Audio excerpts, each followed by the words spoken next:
موت کا فرشتہ پوچھ کر کے نہیں آتا ہے کہ تھوڑا سا آپ کو آدھا گھنٹہ کا ٹائم اور دے دیا جائے. موت تو اپنے ٹائم پر آتا ہے.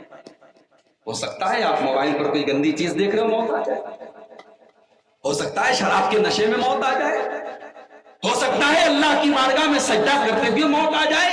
موت تو اپنے ٹائم پر آتی ہے. ہم لوگ بولتے ہیں نا اچانک مر گیا, بائک سے جا رہا تھا اچانک ایکسیڈنٹ ہو گیا. ہمیں لگتا ہے کہ اچانک ایکسیڈنٹ ہو گیا, مگر اس کی موت اسی ایکسیڈنٹ سے لکھی تھی. وہ اچانک نہیں مرا ہے, وہ اپنے ٹائم پر مرا ہے. ہمارے یہاں بالی ووڈ کی فلموں کے ذریعے ایک اور کانسیپٹ بنایا گیا کہ جو آتم ہتیا کر لیتا ہے اس کی آتما بھٹکتی رہتی ہے کہ نہیں. ہمارے بہت سارے لوگ سمجھتے ہیں کہ جو خودکشی کر لے اس کی آتما بھٹکتی رہتی ہے. کسی کی آتما بھٹکتی نہیں رہتی بھائی صاحب. پہلی بات تو آتما ہندی کا لفظ ہے, اردو میں روح کا لفظ آیا ہے, قرآن میں روح کا لفظ آیا. ہمیں روح کو روح ہی کہنا چاہیے, آتما و آتما نہیں کہنا چاہیے. مرنے کے بعد کوئی انسان دوبارہ دنیا میں نہیں آ سکتا, چاہے اس کا مرڈر ہوا ہو, چاہے اس نے سوسائڈ کیا ہو, چاہے ایکسیڈنٹ ہوا ہو, کسی بھی طریقے سے وہ مرا ہو, کسی کی بھی روح دنیا میں واپس بولو بھائی نہیں آ سکتا. تو موت تو اپنے ٹائم پر آتی ہے. موت کا فرشتہ آ گیا, اس کو اس سے کوئی مطلب نہیں ہے کہ وہ توبہ کرنے جا رہا تھا, ابھی اپنی بستی میں پہنچا بھی نہیں ہے, آدھے راستے میں تھا کہ موت آ گئی. اب موت کے فرشتے بھی دو ٹائپ کے ہوتے ہیں, ایک ہوتا ہے رحمت کا فرشتہ, ایک ہوتا ہے عذاب کا فرشتہ. نیک آدمی کی روح کو جو قبض کرتا ہے وہ رحمت کا فرشتہ ہوتا ہے, بڑے آرام سے روح نکالتا ہے. اور جو برا آدمی ہوتا ہے, کافر ہوتا ہے, فاسق ہوتا ہے, فاجر ہوتا ہے, اس کی روح کو کون نکالتا ہے؟ عذاب کا فرشتہ, جو بڑی تکلیف کے ساتھ روح کو نکالتا ہے. رحمت کا فرشتہ بھی آ گیا, عذاب کا فرشتہ بھی آ گیا. دونوں آپس میں لڑنے لگے. رحمت کا فرشتہ کہنے لگا یہ توبہ کے ارادے سے جا رہا تھا, یہ توبہ کر چکا تھا, یہ اللہ کے نیک بندوں کی بستی میں جا رہا تھا, اس لیے اس کی روح کو میں نکالوں گا, اس کو میں لے کے جاؤں گا. عذاب کا فرشتہ کہنے لگا یہ 100 لوگوں کا قاتل تھا, یہ چور تھا, یہ ڈاکو تھا, اس کی روح کو میں لے کر کے جاؤں گا. دونوں آپس میں لڑنے لگے. اللہ نے ایک تیسرے فرشتے کو انسان کی شکل میں بھیجا. اچھا, تیسرا فرشتہ انسان کی شکل میں آیا, یہ ان دونوں فرشتوں کو پتہ نہیں چلا. اس سے پتہ یہ چلا کہ فرشتے بھی عالم الغیب نہیں ہوتے, فرشتوں کو اتنا ہی پتہ ہوتا جتنا اللہ نے ان کو بتایا. اب یہ تیسرا فرشتہ انسان کی شکل میں پہنچا. فرشتوں نے اس کے سامنے اپنا مسئلہ رکھا کہ ہم دونوں کے بیچ کا یہ جھگڑا ہے, آپ نیک انسان معلوم ہوتے ہیں, آپ تھوڑا سا ہمارا مسئلہ حل کر دیجیے. اس نے کہا ایک کام کرو, تم تو فرشتے ہو, تمہارے لیے کوئی مسئلہ نہیں ہے, تم ایک کام کرو, راستے کو ناپ لو. یہ جہاں سے چل کر کے آیا تھا اس راستے کو بھی ناپ لو, اور جہاں یہ چل کے جا رہا تھا اس راستے کو بھی تم ناپ لو, اور یہ دیکھ لو کہ یہ نیک لوگوں کی بستی سے زیادہ قریب ہے یا برے لوگوں کی بستی سے زیادہ قریب ہے. اگر یہ نیک لوگوں کی بستی سے قریب ہے تو رحمت کا فرشتہ اس کو لے کر کے جائے گا, اور برے لوگوں کی بستی سے قریب ہے تو عذاب کا فرشتہ لے کر کے جائے گا.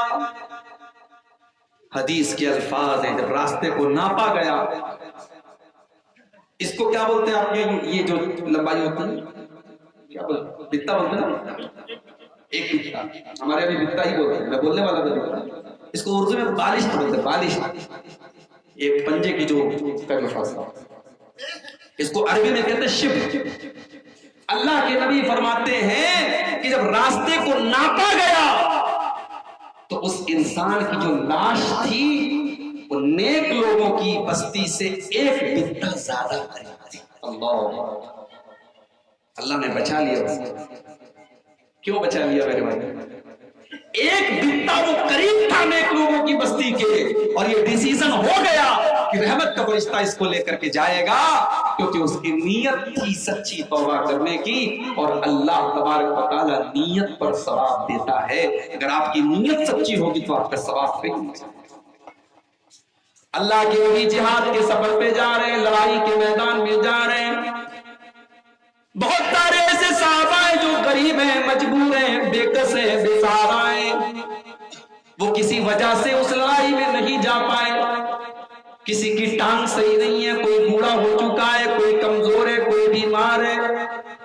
اللہ کے نبی جب سفر پہ جاتے ہیں راستے میں اپنے صحابہ سے کہتے ہیں او لوگوں انا قوام بالمدینہ ما سرتم مسیرا او قطعتم وادیا الا هم معکم. اے میرے صحابہ کچھ لوگ ایسے بھی ہیں جو مدینہ میں رہتے ہیں مگر تم جہاں جہاں جاتے ہو تمہارے ساتھ ساتھ وہ لوگ بھی چلتے ہیں, تمہارے ساتھ ساتھ وہ بھی ہر جگہ جاتے ہیں, ان کو بھی تمہارے ساتھ جانے کا پورا پورا ثواب ملے گا حالانکہ وہ لوگ مدینہ کے اندر ہیں. صحابہ نے کہا اے اللہ کے نبی ایسا کیسے ہو سکتا ہے کہ وہ تو مدینہ کے اندر ہیں اور جہاں جہاں ہم جا رہے ہیں ان کو پورا پورا ثواب ملے گا.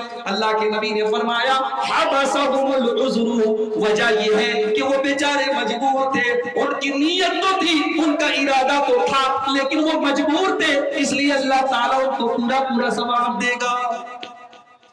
نیت اگر آپ کی سچی ہے تو اللہ ثواب دے گا. غزوہ تبوک کا موقع یاد کیجیے. اللہ کے نبی اپنے صحابہ کے درمیان یہ اعلان کرتے ہیں کہ اے میرے صحابہ مدینہ سے 700 کلومیٹر دور کا لمبا سفر کرنا ہے, مئی جون کا مہینہ ہے, گرمی کا موسم ہے. اے میرے صحابہ ہمارے پاس سامان نہیں ہے, ہمارے پاس سفر کی تیاری نہیں ہے. اے میرے صحابہ تم اس غزوے کے لیے, اس جنگ کے لیے جو بھی تم تعاون پیش کر سکتے ہو کرو. من جہز جیش العسرا فلہ الجنہ, اگر اس لشکر کی تیاری میں تم نے اپنا جان دیا, اپنا چندہ دیا, اپنا تعاون پیش کیا تو میں تمہیں جنت کی گارنٹی دیتا ہوں. صحابہ کرام اپنی اپنی طاقت کے مطابق تعاون پیش کر رہے ہیں, چندہ پیش کر رہے ہیں, دان دے رہے ہیں. کچھ صحابہ اللہ کے نبی کے پاس آتے ہیں, اے اللہ کے نبی میں غریب آدمی ہوں, میرے پاس کوئی دھن دولت تو نہیں ہے, میں مزدور آدمی ہوں, میں جتنا کماتا ہوں اتنا کھا جاتا ہوں. اے اللہ کے نبی یہ ایک مٹھی جو لے کر کے آیا ہوں, یہ میں نے رات میں کام کیا ہے, میں نے رات میں لکڑیوں کا گٹھر اٹھایا ہے, میں نے محنت کی ہے. اے اللہ کے نبی یہ ایک مٹھی جو لے لیجیے. منافقوں نے مذاق اڑایا ان کا, دیکھو یہ ایک مٹھی جو کے ذریعے اسلام کی مدد کرنے کے لیے آئے ہیں. اللہ کے نبی نے فرمایا تم ان کا مذاق نہ اڑاؤ, ان کا مذاق نہ اڑاؤ. اس ایک مٹھی جو کی تم قیمت کیا کرو, اس کے پیچھے اخلاص ہے, ان کے دل میں سچائی ہے کہ انہوں نے سچے دل سے اللہ کی راہ میں یہ صدقہ دیا ہے اور اللہ کے نبی نے ان کی ایک مٹھی جو کو قبول کیا. کچھ صحابہ اللہ کے نبی کے پاس آتے ہیں, اے اللہ کے نبی ہم بھی آپ کے ساتھ غزوہ تبوک میں جانا چاہتے ہیں. آپ نے فرمایا کیا تمہارے پاس سواری ہے؟ نہیں نہیں اے اللہ کے نبی ہمارے پاس سواری نہیں ہے. آپ نے فرمایا اگر سواری نہیں ہے تو میں ساتھ میں لے کے نہیں چل سکتا, ہمارے پاس سواری کی بہت قلت ہے, سواری ہمارے پاس نہیں ہے, ہم تم لوگوں کو سواری کے بغیر لے کے نہیں جا سکتے. اب وہ بیچارے غریب صاحب ان کے پاس اتنی طاقت نہیں ہے کہ وہ اونٹ خرید سکے, گھوڑا خرید سکے, سواری کے جانور خرید سکے. اب ان کے دل میں تکلیف ہوئی, ان کو یہ احساس ہوا کہ کاش ہمارے پاس بھی دولت ہوتی تو آج ہم بھی اللہ کی نبی کے ساتھ اس جہاد میں جاتے, اس غزوے میں جاتے اور ہم بھی اسلام کی خدمت کرتے.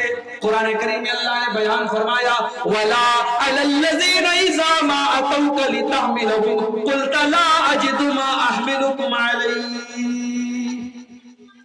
اے میرے نبی آپ کے کچھ صحابہ آپ کے پاس آتے ہیں اور آپ سے کہتے ہیں کہ ہم آپ کے ساتھ جانا چاہتے ہیں, اور جب آپ یہ کہتے ہیں کہ میرے پاس سواری کا انتظام نہیں ہے, تولوا وعیونہم تفیض من الدم, تو وہ پلٹ کر کے رونے لگتے ہیں, ان کی آنکھوں میں آنسو آ جاتے ہیں, وہ رونے لگتے ہیں. ان کو اس بات کا درد ہے, اس بات کا احساس ہے, حزنا الا یجدوا ما ينفقون, ان کو افسوس ہے اس بات کا کہ کاش ہمارے پاس بھی دولت ہوتی, ہمارے پاس بھی سواری کا انتظام ہوتا اور آج ہم اللہ کے نبی کے ساتھ جہاد میں جاتے. میرے پیارے ساتھیوں آج اخلاص کی قدر, آج نیکی کرنے کے بعد فیس بک پر ڈالنے کا ماحول ہے, آج نیکی کو چھپانے کا مزاج ہے. کل قیامت کا دن ہوگا, سورج 1 میل کی دوری پر ہوگا, اللہ تعالیٰ اپنے کچھ بندوں کو اپنے عرش کا سایہ دے گا. ان خوش نصیب بندوں میں ایک بندہ وہ بھی ہوگا وَرَجُلٌ تَصَدَّقَ بِصَدَقَةٍ فَأَخْفَاهَا حَتَّى لَا تَعْلَمَ شِمَالُهُ مَا تُنْفِقُ يَمِينُهُ. اللہ کی راہ میں اس نے چندہ دیا، دان دیا، صدقہ دیا، خیرات دیا، لیکن بائیں ہاتھ کو بھی پتہ نہیں چلا کہ دائیں ہاتھ نے کیا خرچ کیا. سردی کا موسم تھا، ارڑیا اسٹیشن کے پاس ایک غریب آدمی بیچارہ سردی سے ٹھٹھرا پڑا ہوا تھا. اللہ کا ایک نیک بندہ آتا ہے اور اپنی کار سے اترتا ہے اور اس غریب انسان کو کمبل اڑا کے چلا جاتا ہے. اس غریب کو یہ نہیں پتا مجھے کمبل اڑانے والا کون ہے، اس امیر کو نہیں پتا میں نے کون سے غریب کو کمبل اڑایا تھا. یہ ہوتی ہے نیکی. بائیں ہاتھ کو بھی پتا نہیں کہ دائیں ہاتھ نے کیا خرچ کیا. اللہ کے نبی کے نواسے حضرت حسین ابن علی کے بیٹے تھے، علی بن حسین. اللہ کے نبی کے نواسے کے بیٹے تھے، ہمارے اس کو بولتے پر نواسا، نواسے کا بیٹا. علی بن حسین بہت بڑے اللہ کے نیک بندے تھے، تابعی تھے. علی بن حسین کا انتقال ہوا. انتقال کے بعد جب علی بن حسین کو غسل دیا جانے لگا تو ان کی پیٹھ کے اوپر موٹے موٹے نشان پائے گئے. لوگ حیرت میں پڑ گئے کہ یہ تو کوئی محنت کا کام نہیں کرتے تھے، کوئی مزدوری نہیں کرتے تھے، ان کی پیٹھ کے اوپر یہ موٹے موٹے نشان کیوں پڑے ہیں؟ دھیرے دھیرے پورے مدینہ کے اندر یہ بات پھیل گئی.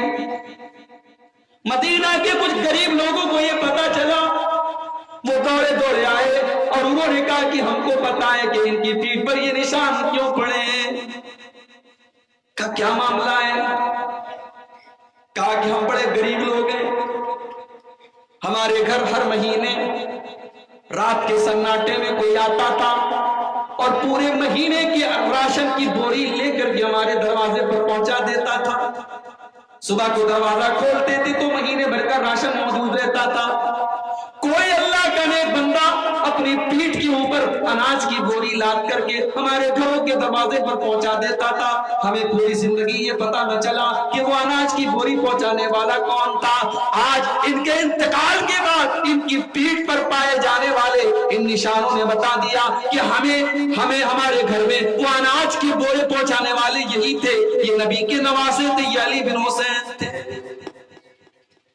آج ایسی نیکی کرنے والے کہاں ہیں؟ آج تو انسان اپنی نیکی کا پرچار کرتا ہے، اپنے تقوی کا پرچار کرتا ہے. حضرت عمر فاروق رضی اللہ تعالیٰ عنہ رات کے سناٹے میں اٹھتے ہیں، ایک بڑھیا کے گھر میں جاتے ہیں. حضرت طلحہ کہتے ہیں میں نے ایک دن دیکھا، پیچھا کیا، عمر کہاں جا رہے ہیں؟ دیکھا ایک مکان کے دروازے پر گئے، بڑی دیر تک اندر رہے اور اس کے بعد مکان سے دھیرے سے نکل کر کے چلے آئے. صبح ہوئی، میں مکان پہ گیا، دروازہ کھٹکھٹایا، ایک بوڑھی عورت نے دروازہ کھولا.